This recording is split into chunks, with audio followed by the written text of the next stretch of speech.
In today's video, we're going to be fixing some super common 7.3 power stroke problems in our 2002 Ford F450, and we're going to fix them for good. We're going to upgrade a couple of things and do things a little bit better than what came from the factory on this truck. Now, one of the issues we need to address is our air intake system over here. As you can see, it's actually broken right here. This little clip, it's holding, but it's not holding well. These air boxes cracking is actually a super common problem on this generation of truck. I've seen a lot of guys try to fix this with either putting a self-tapping sheet metal screw in there or something to that effect, or you could just go with an aftermarket intake, which is along the lines of what we're doing here. Now that our air box is out of the way, let me show you what we're dealing with the exhaust down here. This here is our exhaust manifold, and from the factory, Ford did not put a gasket between the manifold and the block. So back here on our very back cylinder, the manifold is actually leaking, but then if we come up here, if you look right there, focus. So if you guys see that pipe right there, it's kind of rusty at the top and then really black. That's your turbo up pipe.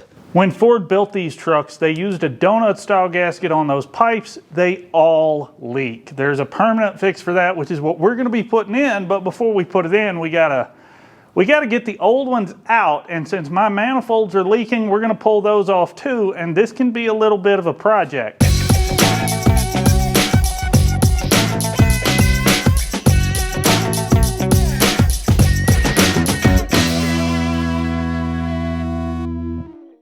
All right, so what just happened to me kind of exemplifies the problem with Ford's design on these up pipes. If we look here, you can see I got the exhaust manifold off no problem. And then our turbo up pipe, yeah, it's missing. It just actually slid right out of the collector. It's still bolted to the manifold down there. They just came out together. Now, I don't think they're gonna fit all the way out of the truck together. I'm about to have to either unbolt them or cut that up pipe, one of the two. But that's the way Ford did it, and it really doesn't work well, especially long term. All right, it is the next day. I got the manifolds and the up pipes out last night, and everything went really well. The manifolds both came out with no broken bolts. I'm gonna clean them up a little bit where you can see they were both leaking on this rear cylinder. From the factory, Ford did not put gaskets on these, but Ford does make a gasket that's available now along with several other aftermarket companies for this exact problem. So we're going to be putting those in as soon as we get done taking the stuff apart. Even though we have the manifolds off, there's one thing left yet to do. Because we are going to this improved bellowed style up pipe instead of the factory style, which we'll address more here in a second, we have to change this here collector that attaches to the back of the turbo. Now, most guys pull the turbo to do this job, and we might end up having to do that today, but I've done it before leaving the turbo in place, and I really want to try that first because I don't want to take that much stuff apart. I wish there was a way I could bring you guys over and show you what I was dealing with back here, but I'll be quite honest, I can't even see what I'm dealing with back here, much less have the ability to demonstrate it on camera. Just kind of having to work by feel. There's a single V-band clamp that holds the collector to the turbo. We're going to have to get the nut off this clamp, pop the little spring tabs loose, and then the clamp should come off and theoretically allow us to pull the collector out. Like I said, most guys pull the turbo to do this, and I'm not sure we won't end up going down that path ourselves, but I sure want to try to avoid it if we can. I did buy the seal kit in case we have to, though, because, well, better to have it than not. One of those Milwaukee cordless ratchets would be real handy for stuff like this. But this works. And I'm really glad this truck, even though it is tight, it does fit in the garage, so I'm not doing this out in the driveway in literally 60 mile an hour hurricane force winds. Now that we've got everything removed, let me explain to you what the differences are in these up pipes and how we're fixing this problem for good. Now these are the factory up pipes, and as you can see up here at the top, they go in here and there's a little what they call a donut gasket inside this collector right there at the tip of my finger. And due to the expansion and contraction of these pipes as heat, they get hot and they cool off, you can see the pipe itself erodes pretty badly. And these gaskets get hard and stop flexing. So over time they start leaking exactly like these were. Now International, the company that designed this engine that Ford used, they started out with a bellowed up pipe, but Ford did things differently. So for a long time what guys would do is go purchase the parts from an International truck dealer and put it on their pickup truck. It worked fine, and the International pipes are a really good option, but they're also a really expensive option. It's about $400 for the kit. What we're going to be using today is a less expensive option that's still really, really good. The pipes we're using are made by a company called XDP. Now, I bought these full retail on Amazon myself. This is not a sponsored video. This is not a promotional video. This is just me sharing with you what I chose to use on this truck. So I chose these pipes for a couple of reasons, one of which was cost. These are right now in January of 2020, these pipes are about $200 on Amazon. That's where I bought them.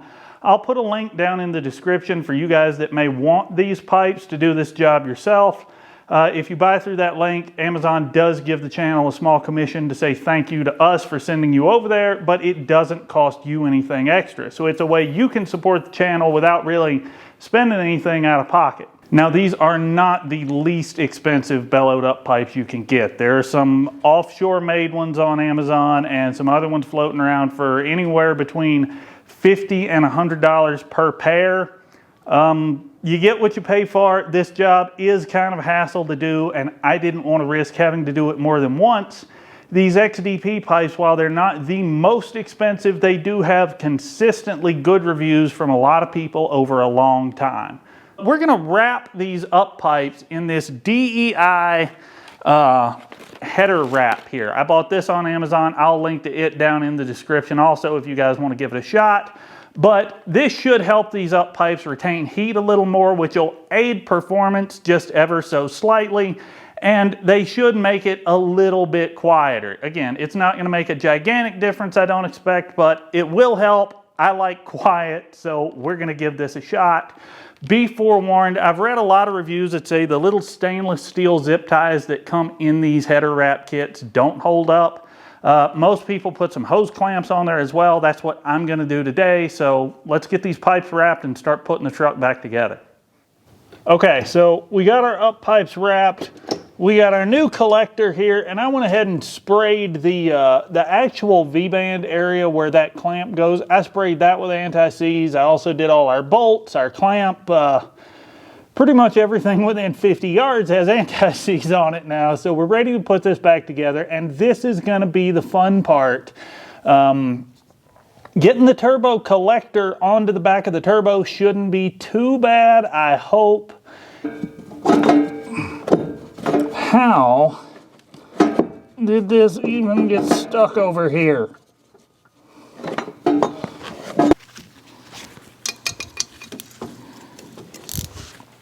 Alright, let's see if that's gonna help or not. Oh yeah, it'll fit, it'll fit, it'll fit. Haha, just kidding. Maybe. Maybe not. Is that it? There it is. Good. Very good. Alright, so it's all hanging in there. I'm going to grab this driver's side manifold and loosely bolt it in place with a new gasket so it can support the other end of this up pipe and hopefully help hold everything together. So our manifold itself really isn't pitted. I'm not concerned about its condition going back in. It's going to be fine. I did buy all new bolts. I was expecting to have a couple of them break. I was really surprised when they didn't, but since we have the new ones, no reason to push our luck. We're going to put them in with lots of anti-skid. So this is a part of the video where I have to stop and admit I'm human. Not that we all didn't know that, but I worked on this truck until way too late last night trying to get the collector onto the back of the turbo. It didn't want to cooperate. It didn't want to go on. It left me pretty cold, pretty frustrated, and pretty unhappy. So when I came out here and got started working tonight, I didn't even bring the camera. I was expecting a fight. I wasn't really in the mood to be on camera. And lo and behold, I walked out here and the collector, now that you're not on the tripod, I'll shove you back here. Yeah, the collector went right on the first time, fell right into place, and the clamp snapped on it just like it would have at the factory. So the one time I'm not filming, everything goes beautifully, but if you guys have ever done any kind of mechanical work, you know that's kind of how it goes sometimes. The best thing you can do in a lot of situations is walk away, take a break, come back to it a few minutes later, maybe the next day, and a lot of times that cleared mind is all you need to get through whatever it is you're working on. So for now, we've got the driver's side back together, the manifold's on, the up pipe is in, the collector is on.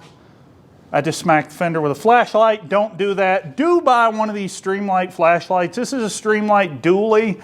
I saw this recommended on another channel I watch. I liked it. I bought one. I've been beating it up for a couple months now, and it's a pretty good light. I'll put an Amazon link down in the description. But for now, I know you can't see it, but our passenger side exhaust manifold, well, it's still sitting on the back of the truck, but we're going to be getting down here and we're going to be attaching it to that port and that port with that bolt hole and all this other. Hey, there's my other little flashlight. I knew I left that thing somewhere. Yeah. Phoenix E11. Favorite flashlight I've ever had, but I kind of have a flashlight problem. Maybe I'll do a video about that sometime. Anyway, we got to get our up pipe on, we got to get our last manifold on, then we got to get the air filter put back in, so let's quit talking and get back to work. I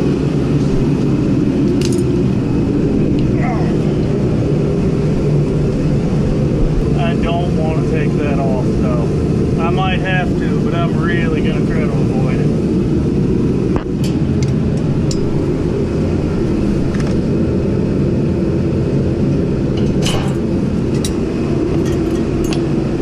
I really wish I did not have this 4-inch downpipe in the way.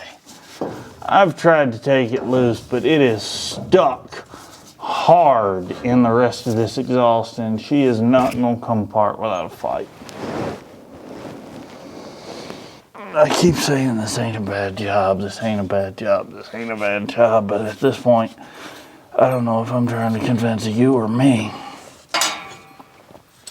So the air filter system I went with is the Ford Severe Duty Air Intake System, the Ford AIS. And there is not another intake system on the market for these trucks that filters better than this. Now there are a few that flow a little more, but on a truck like this that we're not really building for super big power and the main concern is long-term reliability, the AIS flows way better than that factory intake we just removed, and it filters better than anything else on the market, no questions asked. And on a truck that, you know, I'm more interested in having this thing last 400,000 miles than I am making it make 500 horsepower, better filtration, just that matters more to me than a little extra flow.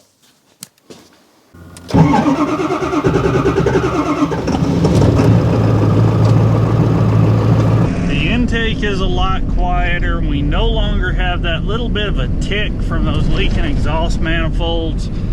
It still rides kind of rough, but that's to be expected because it is a 450 with a ton of leaf springs in the back, and well, that's just the way these old trucks are. So yeah, I'm pretty happy with this overall.